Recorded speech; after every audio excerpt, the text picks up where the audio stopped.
नमस्कार दोस्तों, लंबी यात्रा कर ब्रसेल्स पहुंचा हूं। ये बेल्जियम की राजधानी है। बहुत ज़्यादा मुझे इसके बारे में पता नहीं है और कितने देशों के बारे में जान पाऊंगा, कितनी संस्कृतियां हैं, कितनी इमारतें हैं, इतिहास कितना विशाल है, जानना बहुत मुश्किल है किसी एक व्यक्ति के लिए।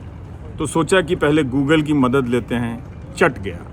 जैसे ही ब्रसेल्स के बारे में जानने के लिए गूगल में टाइप किया, 29 विशिष्ट बातें ब्रसेल्स की, 20 विशिष्ट बातें बेल्जियम की, तो हर जानकारी को पावर पॉइंट में बदल दी गई है, जिससे कुछ मज़ा नहीं आया ये जानने में कि यहाँ के एयरपोर्ट पे दुनिया का सबसे बड़ा चॉकलेट का कोई सेल्स काउंटर है। पर हम तो वहीं से गुज़र के आ रहे हैं, कोई चॉकलेट नहीं दिखा, शायद मेरी नज़र नहीं रही होगी। मगर इस तरह से अगर आप किसी देश के बारे में जितनी जानकारियाँ हैं उसे समेट देंगे 10-20 मुख्य बिंदुओं में, तो वहाँ जाने का कोई फ़ायदा नहीं है, कोई मज़ा नहीं आता है। तो इसलिए हमने सोचा कि चूँकि अभी आए हैं, तो जो कैमरे से जो रिकॉर्ड किया है चुपचाप उसे देखिए और कुछ जानकारियाँ स्क्रीन पर लिखी होंगी और आप महसूस कीजिए और देखिए कि दुनिया के अलग अलग शहरों ने किस तरह से अपने इतिहास को, वर्तमान को, अपनी भव्यता को बचा कर रखा है, व्यवस्था को बचा कर रखा है। हम जिन मुद्दों में अपना वक्त बर्बाद कर रहे हैं और पैसा खर्च कर रहे हैं मूर्तियां बनाने में, बड़ी बड़ी मूर्तियां बनाने में, इतनी ऊंचाई की, उतनी ऊंचाई की, और हज़ारों करोड़ रुपए फूंक रहे हैं, हमें थोड़ा सा संयम बरतना चाहिए। देखना चाहिए कि क्या हम इन देशों की जो समृद्धि है उसके स्तर तक हम पहले पहुंच रहे हैं। मूर्ति बनाकर आप किसी भी देश की समृद्धि का मुकाबला आप नहीं कर सकते हैं। तो ये सब अगर आप सोच सकें कि उन्होंने क्या बनाया, उन्होंने क्या बचाया है और किस तरह से वो जोड़ रहे हैं, तो शायद किसी भी यात्रा का और दुनिया के किसी भी देश के वीडियो को देखने का मकसद पूरा होता है। तो हम दिखाएंगे कि कैसे हवाई जहाज़ से उतरते हुए यहाँ के इस शहर में जब दाखिल होते हैं तो बहुत हैरानी हुई इसकी समृद्धि और व्यवस्था को देखकर। आप भी देखिए।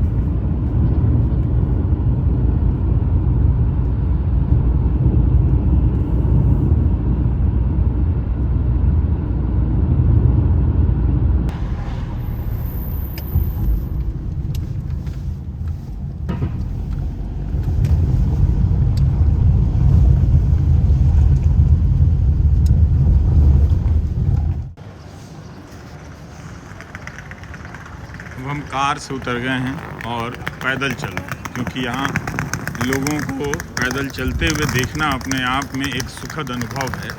क्योंकि सड़क और शहर की जो नियोजन है, उसकी व्यवस्था है, वो इसी तरह से है कि आप आराम से साइकिल चलाएं और आराम से आप पैदल चलते हुए चलें। शायद इन्हीं सब खूबियों के कारण यूरोप और दुनिया के दूसरे शहर ज़्यादा लोकप्रिय हुए, क्योंकि वो आने जाने के हिसाब से ज़्यादा सुगम्य दिखते हैं। भारत में ऐसा कोई भी शहर नहीं है जो पैदल चलने वालों के लिए जाना जाता हो। हाँ, हर शहर में कुछ ना कुछ छोटे मोटे हिस्से ज़रूर हैं, पर पैदल चलना, साइकिल से घूमना, इस तरह की चीज़ें आपको भारत में कम मिलेंगी।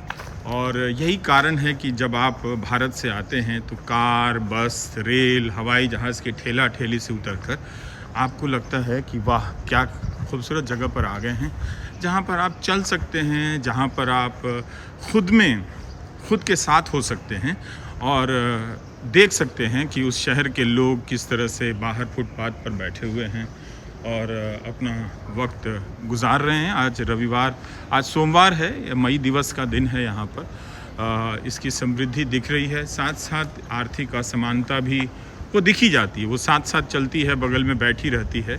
जैसे ही आप इसकी समृद्धि से चौंकते हैं, हैरान होते हैं, कहीं ना कहीं ये एक ऐसा दृश्य दिख जाता है जिससे लगता है कि नहीं, उस तरफ भी पन्ना पलटकर देखना चाहिए।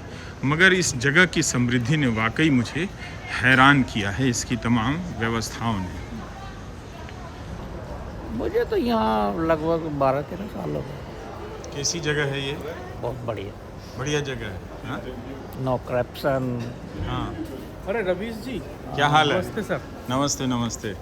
आप यहीं रहते हैं? हाँ जी, यहीं बस गए हैं? बस यहीं अपना ग्रैंड प्लेस में दुकान है डायमंड का, अच्छा, खोलने जा रहा हूँ। वो खोलने जा रहे हैं। मतलब सब असली है ना, डायमंड वाले बड़े आइए, गड़बड़ आइए, करते हैं। चलो आपको कॉफी पिलाते हैं।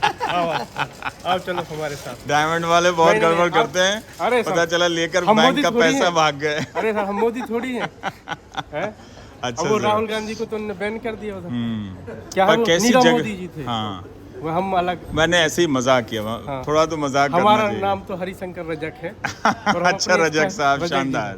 पर ये बताइए कि हाँ इस जी। जगह की क्या खूबी है? मतलब मैं तो आके हतप्रभ रह गया इधर देख के। तो देखो, कटिंग जो होता है डायमंड का, यहाँ पे? हाँ। ओह अच्छा। एंटीवर्प में, हम्म, ये मेन सिटी बेल्जियम का डायमंड फेमस। बेल्जियम का ओह। कट फेमस है। अच्छा। डायमंड आता है साउथ अफ्रीका और इंडिया से है। हम्म, कटिंग होता है एंटीवर्प में, ओह, वो नंबर 1 सेंटर है। और इधर जो है हम्म, चॉकलेट फेमस है। अच्छा। लेकिन यहाँ French का fries। सिस्टम कैसा है? सिस्टम मस्त। मस्त है? पॉलिटिक्स नहीं है नहीं, वो। पॉलिटिक्स है लेकिन हाई लेवल पे है। ईमानदारी वाली। ईमानदारी वाली हाई है लेवल पे है जो यहाँ ड्रामा है, करप्शन नहीं है, आप कह रहे हाँ, हैं? करप्शन नहीं, ईमानदारी है। ईमानदारी। पर ये जो शहर की सफाई, ये सब व्यवस्था है, हाँ, ये काम करता है? ये टोटली। आप सुबह आओगे, अगर मान लो इधर किसी ने गंदा भी कर दिया हाँ। तो आपको सुबह साफ मिलेगा। मतलब उनका काम होता है 6-7 बजे से शुरू हो जाते हैं वो लोग। अगर नाइट पार्टी भी हुई, क्या हर जगह गंदगी करते हैं लोग, लेकिन वो सिस्टमेटिक है सब। चलता हुआ दिखता चलता है नहीं? यहाँ की जो पॉपुलेशन है ना, वो भी अपनी जिम्मेदारी समझती है। हाँ, अपने मुल्क में को ना पॉपुलेशन अपनी जिम्मेदारी समझती, ना गवर्नमेंट अपनी जिम्मेदारी समझती। हमारे इधर पॉपुलेशन बहुत है ना, कर भी क्या सकते हैं इधर। आइए आपको कॉफी। मतलब कॉफी तो पीना ठीक है। पड़ेगा। कॉफी, ब्रेकफास्ट आप लोग तो पहले मैं- हमारा YouTube चैनल देखते हैं कि नहीं देखते? बिल्कुल देखा देखते कीजिए, सर, नहीं तो हम देखते ऐसे हैं। कैसे पहचान जाते हैं, आपको ये बताइए। हम तो सच्चाई के हम- साथ में, हाँ? हम तो सर सच्चाई के साथ हैं। में।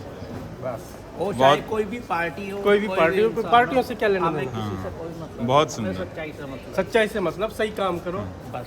पैसा ना पार्टी खाओ, कोई भी हो, सही काम करो, ईमानदारी से टैक्स लो आप पूरा पूरा अच्छा काम दे, अच्छा काम करो। पर इन सब देशों में आगे लगता है ना कि काश इधर- हमारे यहाँ भी होता है हाँ ऐसा जी, है। बिल्कुल लगता है, बिल्कुल लगता है कि हाँ अपने इधर भी ऐसी आइए सर, एक सिस्टम- सेल्फी हो जाए।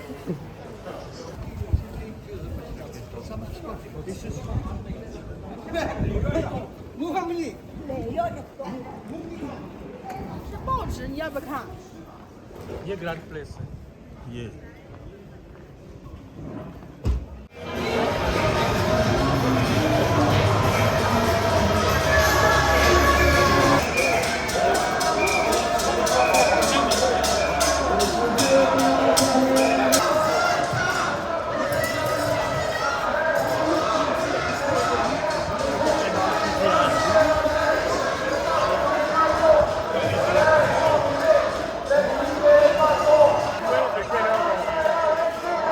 El pueblo unido jamás será vencido.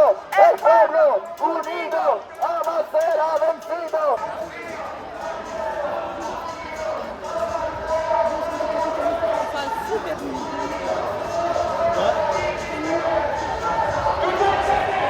आज 1 मई का दिन है और मैं ब्रसल्स में हूँ और यहाँ पर 1 मई के दिन पर आप देखिए कितनी बड़ी रैली निकली है और लोग जुलियन असांज जो पत्रकार हैं जिनको बाहर एक्स्ट्रेडिशन पर रहना पड़ रहा है, उनके इंसाफ के लिए बात कर रहे हैं। दुनिया के मज़दूरों को एकजुट होने के लिए बात कर रहे हैं। तो एक यहाँ पर इस शहर में किस तरह से मज़दूरों के अधिकारों की लड़ाई लोग लड़ रहे हैं पूरी व्यवस्था के साथ। आप देख सकते हैं कि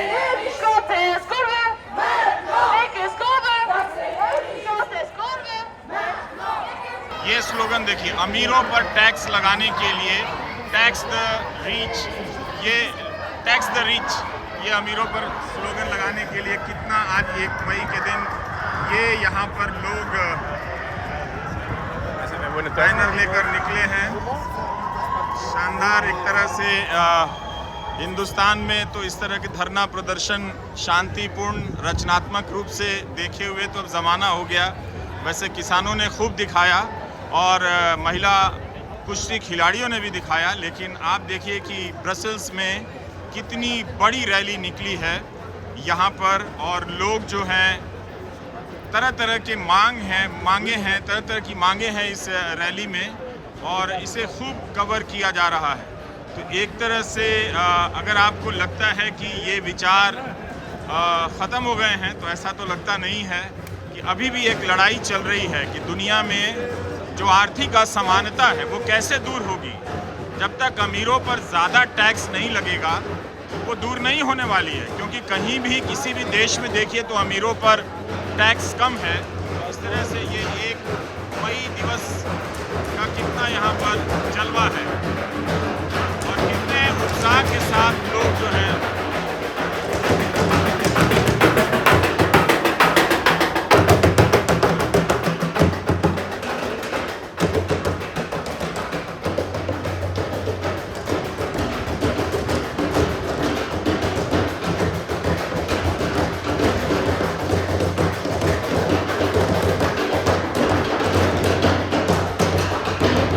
बड़ी रैली निकली है।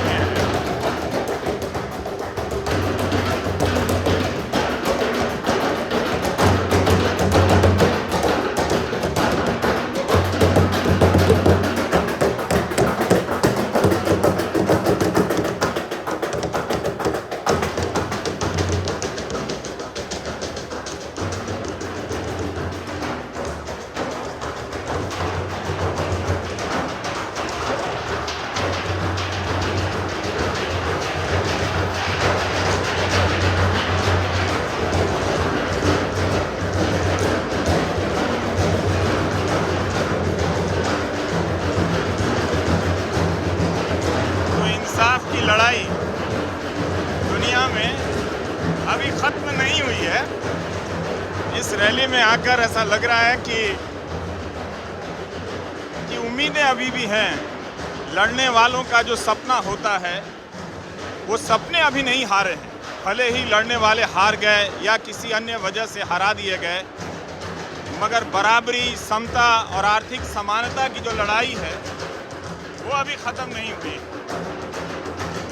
उस सपने को लेकर लड़ने वाले लोग जिंदा हैं। नमस्कार, मैं रवीश कुमार ब्रसेल्स से। मेरे होटल के सामने से ये रैली निकल रही थी तो सोचा आपको दिखा दूं।